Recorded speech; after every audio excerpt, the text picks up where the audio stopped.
วดมนต์ความเพียรพระปิตายอดเศรษฐีลาว ครั้งที่31วันที่10 เดือน 12 2568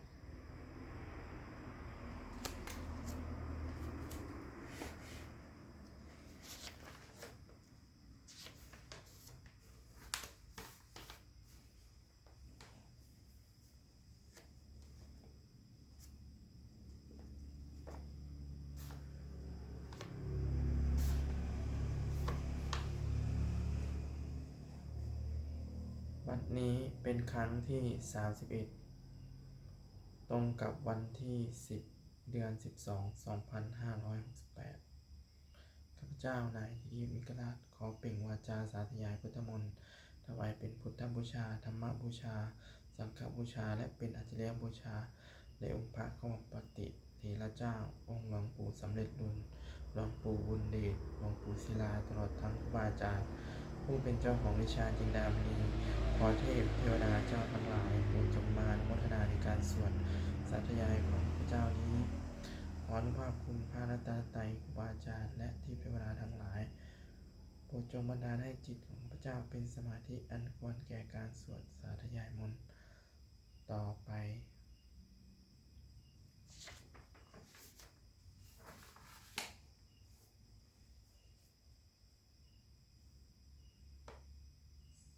บทสวดชุมนุมเทวดาสัมมันตาจักกวาเวสุอัตถคัจฉันตุเทวตาสัทธัมมังมุนิราชัสสะสุนันตุสักขะโมคทังสักเคกาเมจักรูเปหิริสิกรัตเตจันตริเควิมาเนทีเปรัตเถจะคาเมตะลุวนะคะหะเนเคหะวัตถุมหิเขเตภูมิมาจยันตุเทวาชละทะละวิสเมยักขะกันทัพพะนาคาติทันตาสันติเกยังมุนิวะละวัจนังสาธโวเมสุนันตุธรรมัสสะวนกาโลอยัมปทันตาธรรมัสสะวนกาโลอยัมปทันตาธรรมัสสะวนกาโลอยัมปทันตาบทสวดนมัสการสิทธิคาถานะโมตัสสะภะคะวะโตอะระหะโตสัมมาสัมพุทธัสสะนะโมตัสสะภะคะวะโตอะระหะโตสัมมาสัมพุทธัสสะนะโมตัสสะภะคะวะโตอะระหะโตสัมมาสัมพุทธัสสะ บทสวดสัจจกิริยาคาถา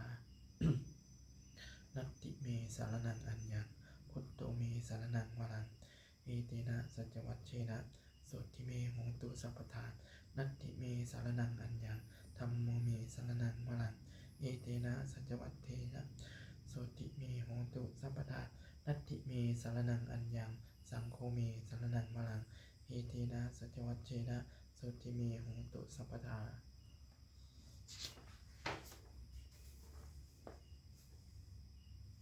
บทสวดมหาการุณิโกนาโถติอาทิกาคาถามหาการุณิโกนาโถอัฏฐายะสัพพะปะนินังอุเรทวาปารมีสัพพาปัตโตสัมโพธิมุตตมังเฮเตนะสัจวัชเชนะมาโหตุสัพพุปัทวามหาการุณิโกนาโถหิตายะสัพพะปะนินังอุเรทวาปารมีสัพพาปัตโตสัมโพธิมุตตมังเอเตนะสัจวัชเชนะมาโหตุสัพพุปัทวามหาการุณิโกนาโถสุขายะสัพพะปะนินังปูเรตวาปรมีสัพพาปัตโตสัมโพธิมุตตมังเอเตนะสัจวัชเชนะมาโหตุสัพพุปัทวา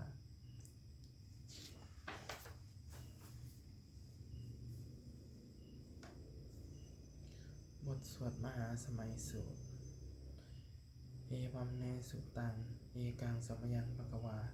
สักเคสุวิหารติกัปปิละวัตถุสมิงมหาวเนมหตาภิกขุสังเคนะสัตถิงปัญจมัตเตหิภิกขุสเตหิสัพเพเหวะอรหันเตหิทัสสะหิจะโลกธาตุหิเทวตาเยปุยเยนะสันนิปติตาโหนติภควันตังทัสสะนายะภิกขุสังคัญจะอัตโคจะตุนนังสุทธาวาสกายิกานังเทวานังเอตตะโหสิ อะยังโขภควาสักเกสุวิหารติกะพิลาวัตุสมิง มหาวณี มหาตาภิกขุสังเคนะ สัตถิงปัญจมัตเตหิภิกขุสเตหิสัพเพหิวะอรหันเตหิทัสสะหิจะโลกธาตุหิเทวตาเยปุยเยนะสันนิปติตาโหนติภควันตังตัสสะนายะภิกขุสังคัญจะยันนูนะ มยัมปิ เยนะภควา เตนุปะสังกะเมยามะอุปะสังกะมิตวาภควโตสันติเกปัจเจกอาถา ปาเสยยามาติอาตโคตาเทวตาเสยยะถาปินามะพลวา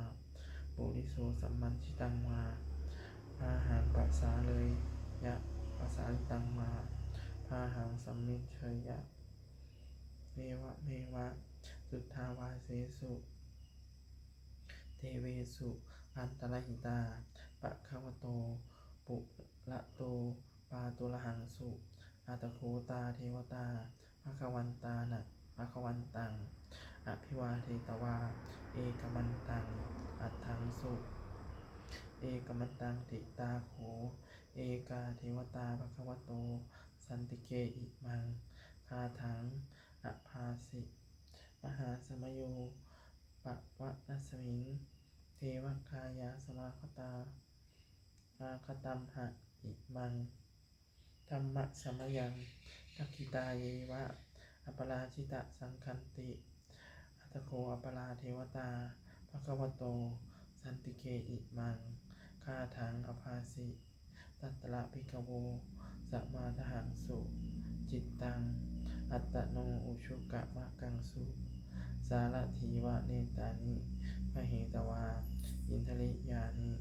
ลักขันติปันทิตาติ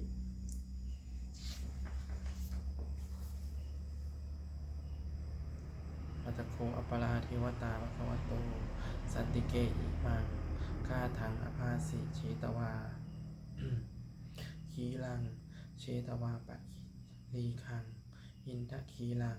โอหัจจะเมมะเมชาเตจรันติสุทาวิมลาจักขุมตาสุทันตาสุสุนาคาติอัตตโคอัปปราเทวตาภควโตสันติเกอิมังคาถังอภาสิเยเกติพุทธังสรณังคตาเสนัตเตคมิสสันติอปายะภูมิงปะหายะมนุสังเทหังเทวกายังอริปุเรสันติติอัตตโกวะกวาภิกขุอมันเตสิเยปุยเยนะภิกขเวทัสสะสุโลกะธาตุสุเทวตาสันนิปติตาโหติตถาคตังทัสสะนายะภิกขุสังคัญจะเยเตภิกขเวอเหสุงอติตมัฏฐานังอรหันโตสัมมาสัมพุทธา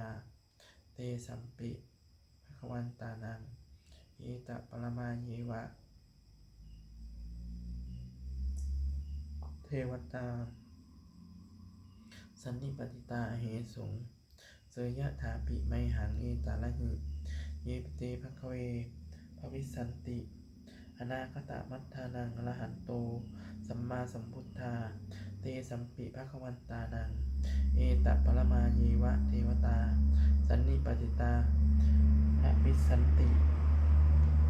เสยยะถาปิไมหังเอตาละหิอาจิกิสสามิภิกขเวเทวกายานัง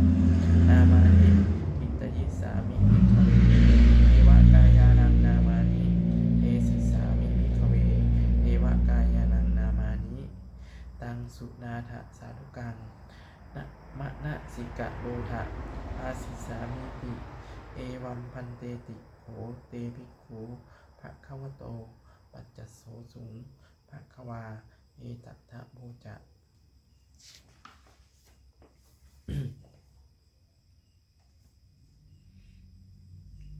สิโลกะ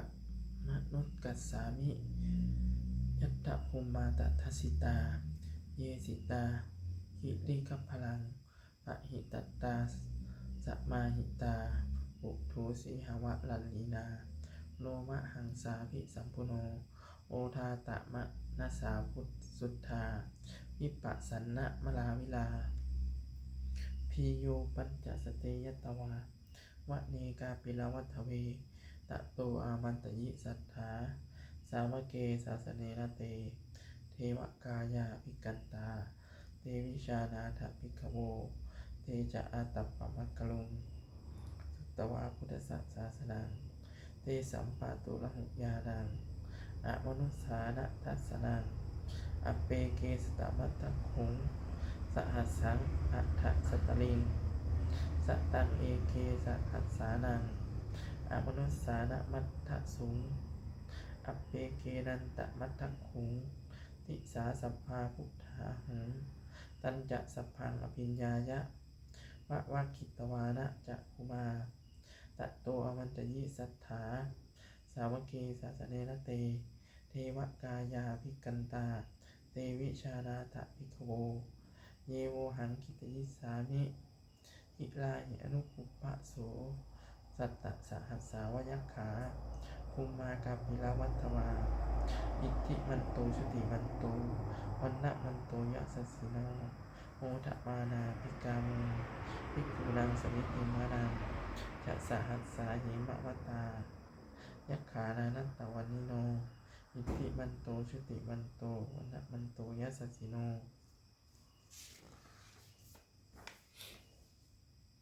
โมทะมานาภิกามุภิกขุนังสมิติวนังสาตาคิลาติสหัสสายัคขานานัตตวันนิโนอิทธิมันโตชุติมันโตวันนะมันโตยะสัสสิโนโมทะมานาอภิกามุภิกขุนังสมิติวนังอิเตเตโสละสหัสสายัคขานานัตตวันนิโนอิทธิมันโตชุติมันโตวันนะมันโตยะสัสสิโนโมทะมานาอภิกามุภิกขุนังสมิติวนังเวสามิตาปัญจสตายัคขานานัตตวันนิโนอิทธิมันโตชุติมันโตวันนะมันโตยะสัสสิโนโมทะมานาอภิกามุภิกขุนังสมิติวนังกุมพิโรราชกหิโกเวปุลลัสสะนิเวสนังพีโยนังสตัสสหัสสังยัคขานังปริยุปาสติกุมพิโรราชกหิโกโสภคะสมิติวนังบุริมัจจะทิสังราชาทัตตาลัตโถปสาสติกันดับพลังอธิปติมหาราชายสัสสิโสพุทธาปิตัสสะภาโวอินทะนามามหาพลาอิทธิมันโตชุติมันโตวันนะมันโตยะสัสสิโนโมทะมานาอภิกามุภิกขุนังสมิติวนังทักขีนันจาทิสังราชาวิรุณโหตปัสสาสติกุมพันธานังอธิปติมหาราชายสัสสิโสพุทธาปิตัสสะภาโวอินทะนามามหาพลา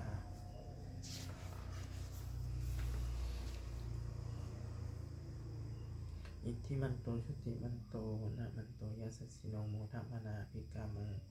ภิกขุนังสมิติวนังปัจฉิมัญจะทิสังราชาวิรูปักโขปสาสตินาคานังอธิปติมหาราชายสัสสิโสพุทธาปิตัสสะภาโวอินทะนามามหาพลาอิทธิมันโตชุติมันโตวันนะมันโตยะสัสสิโนโมทะมานาภิกามุภิกขุนังสมิติวนังอุตตรัญจะทิสังราชาวิโรตัปปะสาสติยัคขานังอธิปติมหาราชายสัสสิโสพุทธาปิตัสสะภาโวอินทะนามามหาพลาอิทธิมันโตชุติมันโตวันนะมันโตยะสัสสิโนโมทะมานาภิกามุภิกขุนังสมิติวนังปุริมาทิสังคตาลัตโถทักขิเมนะวิโรหโกปจิเมนะวิโรภโขกุเวโลอุตตรังทิสังจัตตารโตมหาราชาสัมมันตาจตุโลทิสาทัตตารมานาทังสุวะเนกาปิลวัฏเวเตสังมายาวิโนทาสาภวนจะนิกาสถามายากุ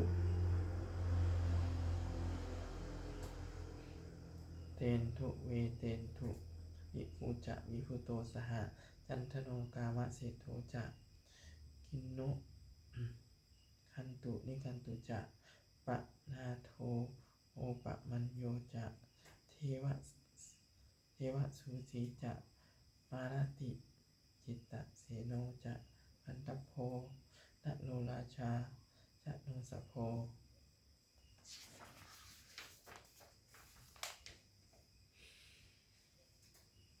อาคุปัญจสิโกเจวะติมพโลสุริยวัจจสาเอเตจันเยจะราชาโนขันทัพพาสหราชุพิโมทมานาปิกามุภิกขุนางสมิติงวนังอัฏฐาคูนาสภานาภาษานาคาเวสาลาสหตัจจกากัมภะรัสสะตะลาอาคูปายาคาสหยาติภิยามุนาตัตตรัตถาจะอาคูนาคายสสิโนเอลาวันโนมหานาโคโสปาคะสมิติงวนังเยนาคะราเชสะสหสาหารันติทิพานิชาปัจเจวิสุทธาจักโข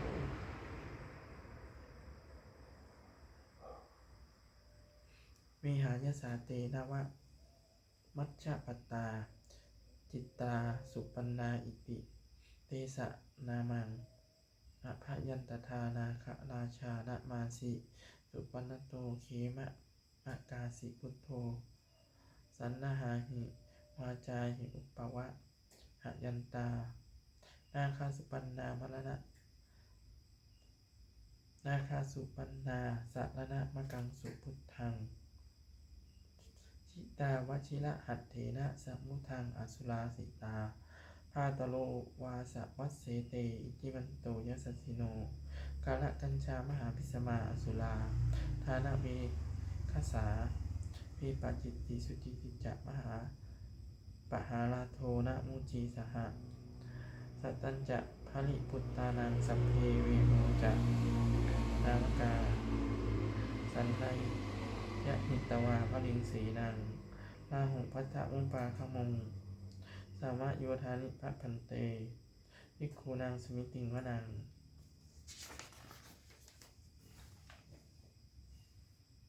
อาโปจะเทวาปัทวีจะเตโชวาโยตถาคมงวารุณาเทวาโสโมจะยะสสาสหะเมตตากรุณายกายิกาอาคูเทวายะสสิโนนะเสเตทัสสทากายาสัพเพนานัตตวันนิโนอิทิมันโตชุติมันโตวันนามันโตยะสสิโนโมทมานาภิกามงภิกขุนางสมิติงวนังเวทุจะเทวาสหดีจะอัสสมาจะทุเวยะมาจันทสุปนิสาเทวาจันทมาภูปุรคิตาสุริยสุปนิสาเทวา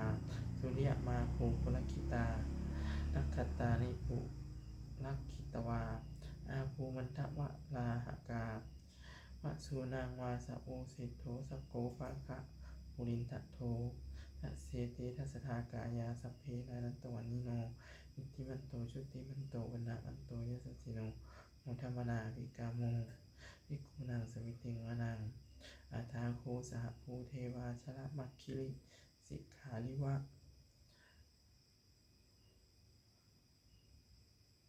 อริตกาจะโลชาจะอุมมาปุพพะนิพาสิโนวนุนาสะธรรมาจะอัจจุตาจะอเนชกาสุเลยยะรุจิลาอาคูวาสะมะเนสิทัสสเตทัสสทากายาสัพเพนานัตตวันนิโนทิมันโตชุติมันโตวันนะมันโตยสัสสิโนโมทัมมนาภิกามงภิกขุนางสมิติงวนัง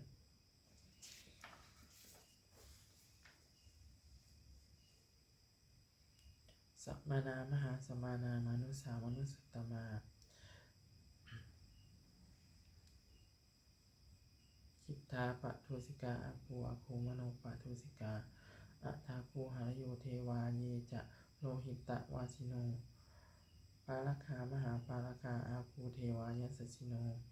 ทัสเสเตทัสสทากายาสัพเพนานัตตวันนิโนอิทิมันโตชุติมันโตวันนะมันโตยสัสสิโนโมทัมมนาภิกามงภิกขุนางสมิติงวนังสุกากลุมหารุณาภูเวคาสาสหะ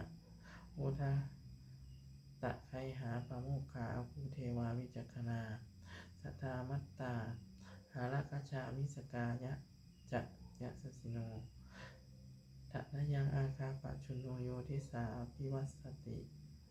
ท เสเตสทากายาสัพเพนานัตตวนิโนอิทธิวัตโตชุติมันโตวันนาวันโตยสสิโนวัฏมนาภิกขโมภิกขุนังสมิติวานังเควิยาตุสิตายามากัตถกาจะ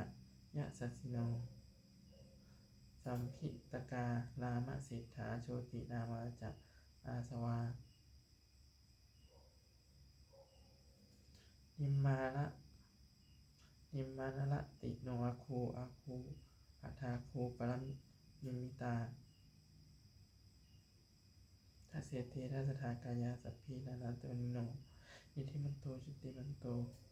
วันนามันโตยัสสสิโนวัฏมนาภิกขโมภิกขุนังสมิติวานัง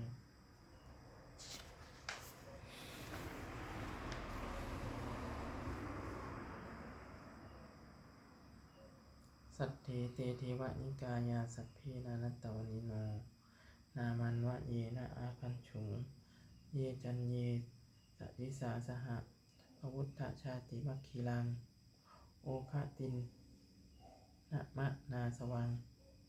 ทักเขโมคะตะลังนาคังจันทังวะอสิตาติตังสุภัมมาปารมัตโตจะพุตตาอิทธิมัตโตสหะสันนังกุมารโรติโสจะโสปคัสสมิติวนังสหัสสะพัมมะโลกานังมหาพรามะพิติทติอุปะปันโนชุติมันโตวิสวากายโยยัสสสิโสทัสสิทธะอิสลาอาโคปัจเจกะวะสวัตติโนเตสัญจะมัชฌโตอาคาหันโตปะนิวานิโตเตจะสัพเพภิกขันเตสินเทเทเวสะปัมมะเกมาละสีนาอภิกามิ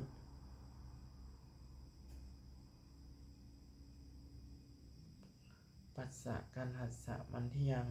เอทะคณทะพันธะลาเคนะพันธวัตุโวสัมมันตาปริวาเลทะมาโวมุนจิตถะโกจินังอิติคัตถะมหาสีโนกันหาสีนาตะเปสยิงปานินาตะละมาหัจจะสลังกัตตวานาเพสวัง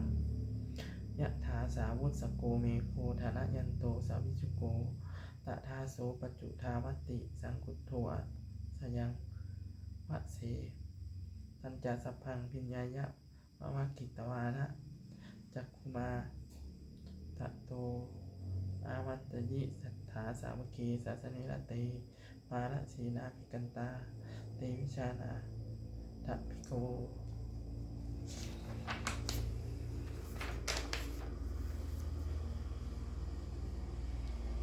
เตจะอาตปะมัคคลุงสุตตวาพุทธศาสนังมีตะลาเคหิปัตตางงเนสังโลมัมปิอินชยุงสัพเพวิชิตะสังคามาพยาติตายัสสิโนโมตันติสหภูเตหิสาวกาเตชะเนสุตาติบทสวดจุลชัยยะปกรณ์นะโมเมพุทธเตชัสสารัตนะตยะธรรมิกาเตชะประสิทธิปสีเทวานารายะปะระเมสุลาสิทธิพัมสิทธิพรหมหามาจะอินทาจะจตุโลกาคัมภีรักขกาสมุทธาภูตุงคังคาจะสะพัมหามะชัยยะประสิทธิภวันตุเต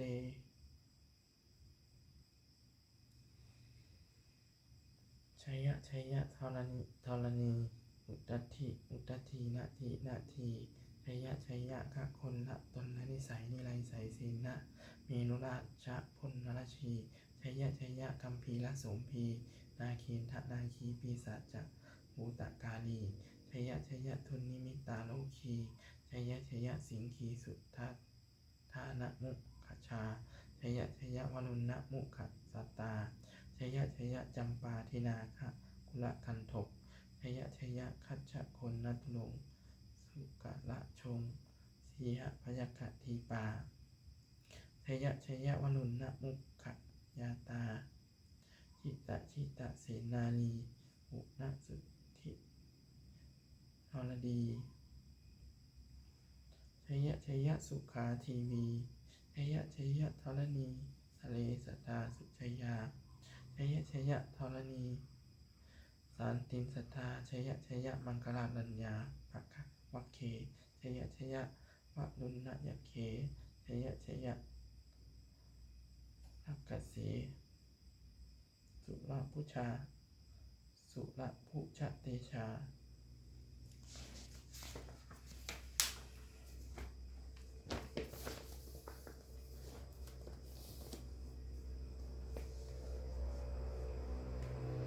ชัยยะชัยยะธรรมเมนทคนาชัยยะชัยยะราชาธิราชสัจชัยชัยยะชัยยะปัทวิงสัพพังชัยยะชัยยะอรหันตาปัจเจกพุทธสาวังชัยยะชัยยะมเหสโลหาโลหลินเทวา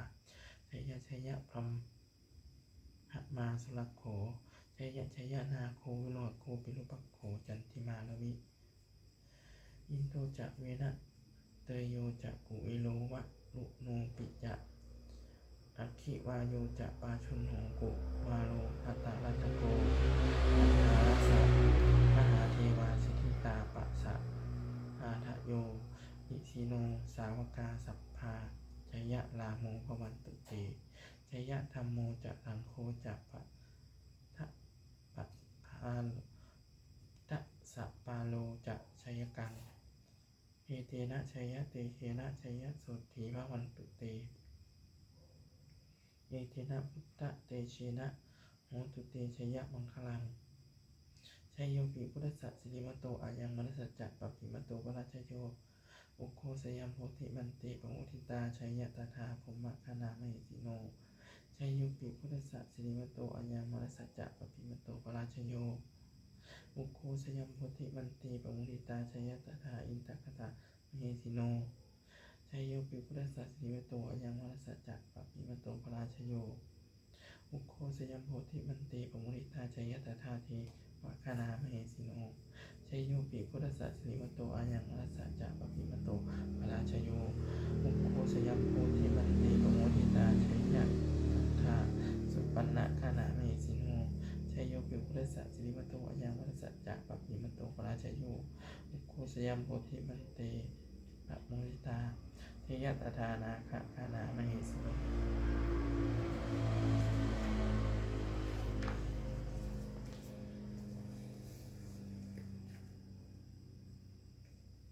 ชัยโยปิพุทธสัสสิริมโตอายังมนัสสจักปปิมโตวราชโย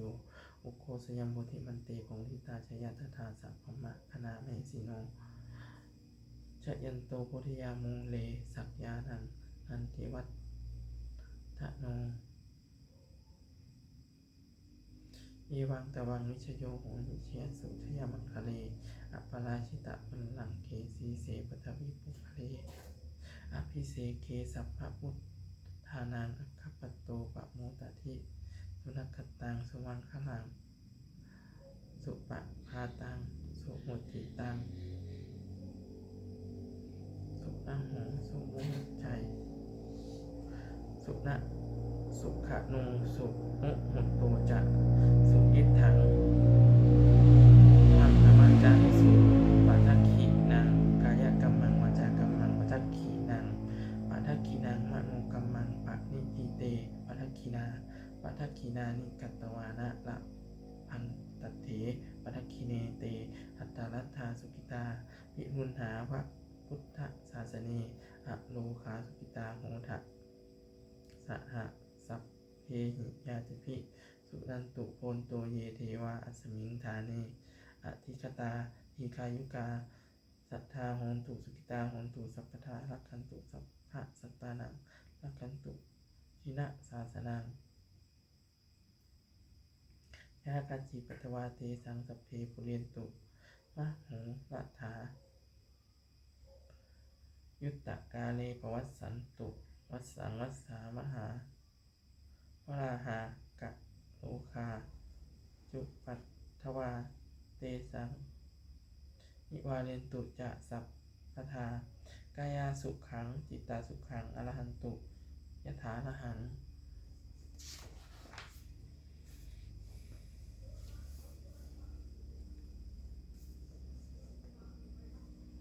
บทสวดธรรมนิยามสุตตัง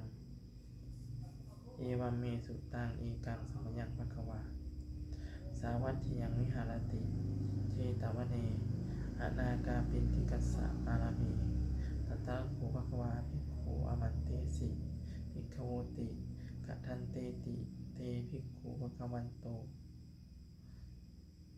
จัตสัตโสสุภควาเฮตทะโมจะอุปปาทาวาภิกขเวตถาคตานังอนุปปาทาวาตถาคตานังทิตาวสาดาตุธรรมทิตตาธรรมนิยมตาสัพเพสังขาริจาติตังตถาคตโตอภิสัมพุชฌติอภิสเมติอภิสัมพุจิตวาอภิสัมมิตวาอาจิตันติเตเสติปัญจเมติปัตตเปติวิวัตติวิปัชชติอุตตานิกะโนติสัพเพสังขารานิจจาติอุปปาทาวาภิกขเวตถาคตานังอนุปปาทาวาตถาคตานังทิตาวสาธาตุธรรมทิเตตาธรรมนิยามตาสัพเพสังขาราทุกขาติตังตถาคตโตอภิสัมมุชฌติอภิสเมติ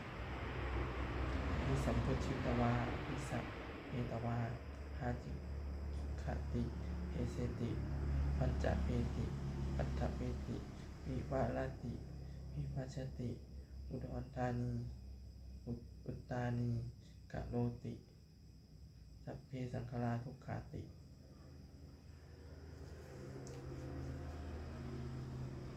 อุปปาทาวาภิกขเวตถาคตานังอนุปปาทาวาตถาคตานังทิตาวสาธาตุธรรมทิตตาธรรมนิยมตาสัพเพธัมมานัตติตังตถาคตโตอภิสัมพุชฌติอภิสัมเมติอภิสัมพุชิ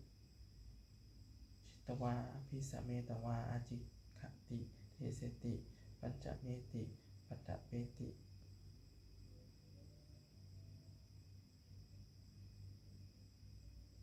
ตถาคตโตอภิสัมพุชฌติอภิสัมเมติอภิสัมพุจิตวาอภิสัมเมตวาอาจิขติเทเสติปัญจเมติปัตตเปติวิวารติวิภัชชติอุตตานีกะโนติสัพเพธัมมาอนันตาติอิทัมมะภูจะภควาอัตตมานาเตภิกขุภควโตอาสิตังอภินันทุนติ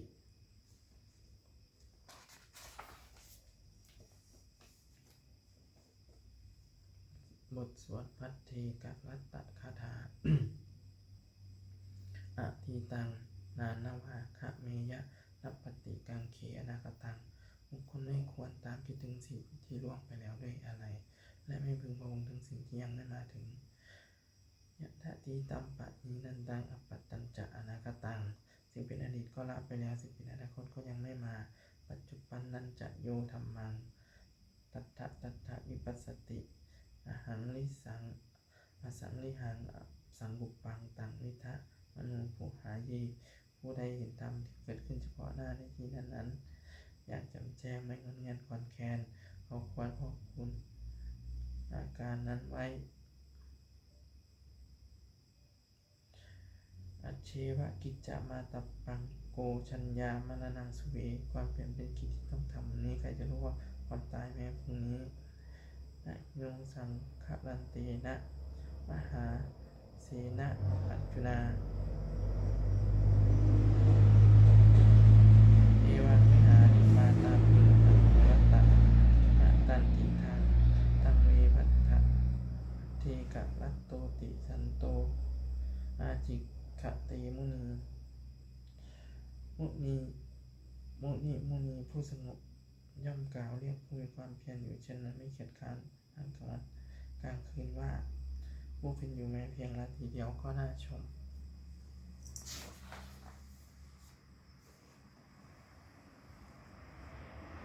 บทสวดธรรมะสังเวคปัจจเวคขณะสัพเพสังขารานิจจสังขารคือร่างกายจิตใจและรูปธรรมนามธรรมทั้งหมดทั้งสิ้นมันไม่เที่ยงเกิดขึ้นแล้วดับไปมีแล้วหายไปสัพเพสังขาราทุกขาสังขารคือร่างกายจิตใจและรูปธรรมนามธรรมทั้งหมดทั้งสิ้นมันเป็นทุกข์จนหยาบเพราะเกิดขึ้นแล้วเกิดแก่เจ็บไปสัพเพธัมมานัตตาสิ่งทั้งหลายทั้งปวงทั้งที่เป็นสังขารและไม่ใช่สังขารทั้งหมดทั้งสิ้นไม่ใช่ตัวไม่ใช่ตนไม่ควรถือว่าเราว่าของเราว่าตัวว่าตนของเราชีวิตตังทุกวันชีวิตตังชีวิตเป็นของไม่ยั่งยืนอุมังมรณะความตายเป็นของยั่งยืนภวสังนะยามนิตพังอันเราจะพึ่งตายเป็นแท้มะละนะปะริโยสานังเมชีวิตตัง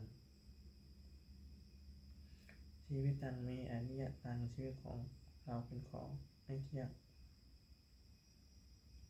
มะละนังเมนิยตังความตายของเราเป็นของเที่ยงวัฏฏะควรที่จะสังเวชอายังกายโยอจิรังร่างกายนี้ไม่ได้ตั้งอยู่นานอภิตวิญญาณโนคันปสิจักวิญญาณฉุดทวนต่อดินเสียแล้วอาทิเสปฏิจักนอนดับปะทวิงซึ่งแผ่นดิน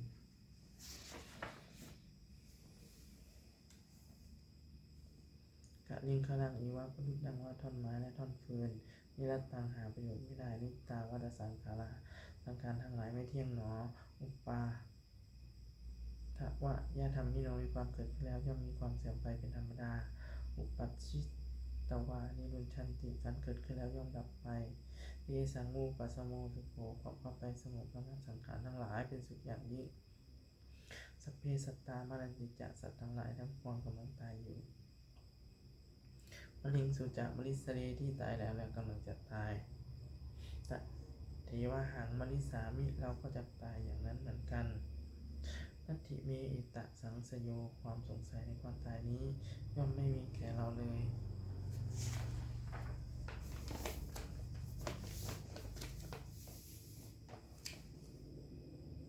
บทสวดเมตตายังกินจิกุศลังกัมมังสัพเพหิภะเตหิกตังปุญญังโนอนุโมทันตุสุนันตุโกนโตเยเทวาอัสมิงฐาเนอธิคตาทีขายุกาสัทธาหนตุสุกิตาหนตุทุกขาปมุญจันตุ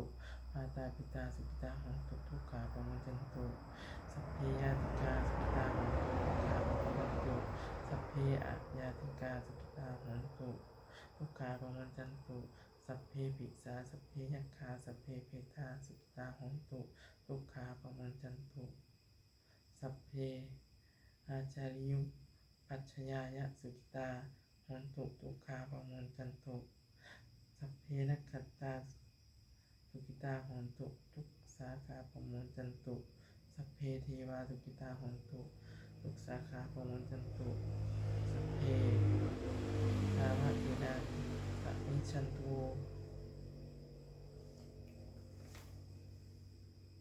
บทสวดบูชาหลวงปู่ทวด นะโมโพธิสัตว์คันติมายะอิติภควานะโมโพธิสัต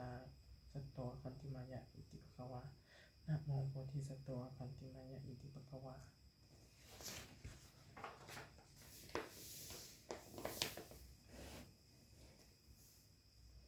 ปฏิทานะคาถา ยาเทวตาสันติวิหารวาสินีตุเปคะเลโหติคะเลตะหิงตาธรรมะทาเนนะภะวันตุปุชิตาโสติงกะโลนเตทะมิหารมันทะเลเทราจะมัชชานวกาจะวิคโวสารามิกาทานปฏิอุปาสกาคามาจะเทสานิขมาจะอิสสลาสัปปานะภูตาสุกิตาภวันตุเตชักนาปุชาเยปิจะอันทะสัมภวาสังสีทชาตาเอะโอปาติกามียานิการธรรมวรังปะจะเตสัพเพปิทุกัสสะอรุณตุอังคสังขยังธาตุจิรังสตังธัมโมธัมมัทธลาจะปุคะเลสังโฆโหตุสมัคโควะอัฏฐ ายะจะหิตายะจะอัมเหรักขะตุงสัทธัมโมสัพเพเปหิธัมมจาริโนบุทิงสัมปานุสัมปาปุเนยามะธัมเมอริยัปปะเวทิเตสัพพันปะสันนาโหนตุสัพเพหิปานิโนพุทธศาสเนธัมมาทารังปะเวจันโตกาเลทีโวปะเวสัตโตพุทธิภาวะสัตตานังสัพมิทธังเมตุเมธานิมาตาปิตาจะอัตรจังนิจจังรักขันติพุทธกังเยวังธรรมเมนะราโชปะชังรักขันตุสัพพะทา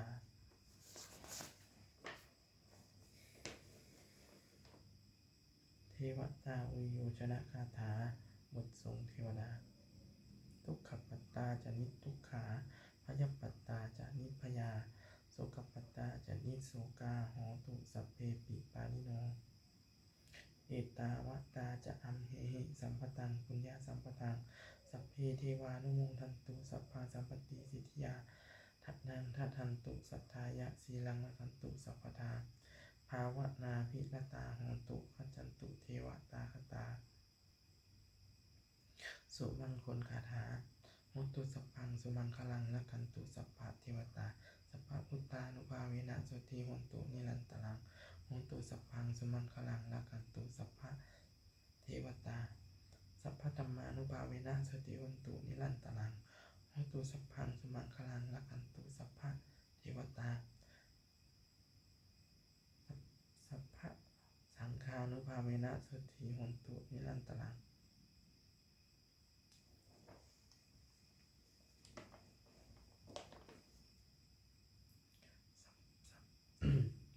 สัพเพพุทธาพระปัตตาปัญเจกานันจะยังพลัง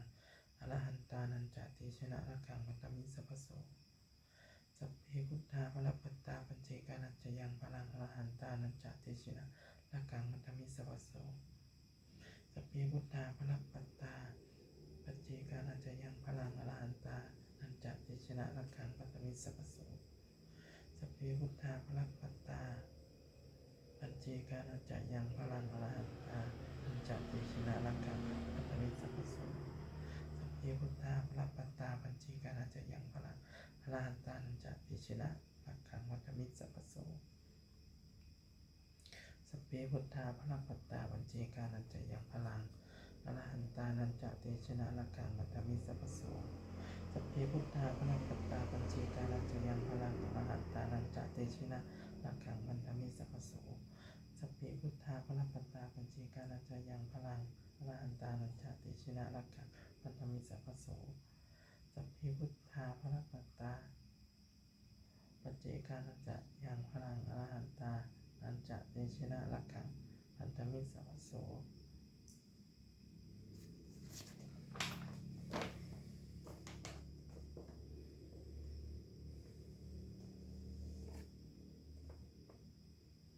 ด้วยอำนาจแห่งบุญกุศลที่พระเจ้าได้สวดสาธยายพระพุทธมนต์นี้ข้าพเจ้าขอน้อมเกล้าที่ถวายเป็นพระราชกุศลแด่สมเด็จพระนางเจ้าสิริกิติ์พระบรมราชินีนาถพระบรมราชชนนีพันปีหลวงผู้เสด็จสู่สวรรคาลัยขออานิสงส์แห่งบุญกุศลนี้จงเป็นสภาพสิริมงคลแก่ข้าพเจ้าให้แคล้วคลาดปลอดภัยจากทุกโศกโรคภัยอันตรายทั้งปวงมีแหล่งรายได้อันสุจริตมั่นคงเป็นสัมมาอาชีพอันชอบธรรมคำว่าไม่มีอดอยากยากจนขออย่าได้มีแก่ข้าพเจ้าขอให้ข้าพเจ้ามีสมาธิจิตตั้งมั่นในพระธรรมคำสอนแห่งองค์พระสมเด็จพระสัมมาสัมพุทธเจ้าดำรงอยู่ในความนิยามตลอดกาลนานอีกทั้งขอเทวดาทั้งหลายผู้ใดโมทนาสาธุการในบุญกุศลนี้โปรดประสิทธิ์ประสาทพรน้อมส่งอนุภาพแห่งมงคลไปสู่วัตถุมงคลพระพิตายอดเศรษฐีทั้งฝ่ายไทยและฝ่ายลาวรวมถึงวัตถุมงคลทั้งปวงที่สามสิ่งองค์เล็กได้จัดสร้างขึ้นให้เปี่ยมด้วยพุทธานุภาพเทวานุภาพและ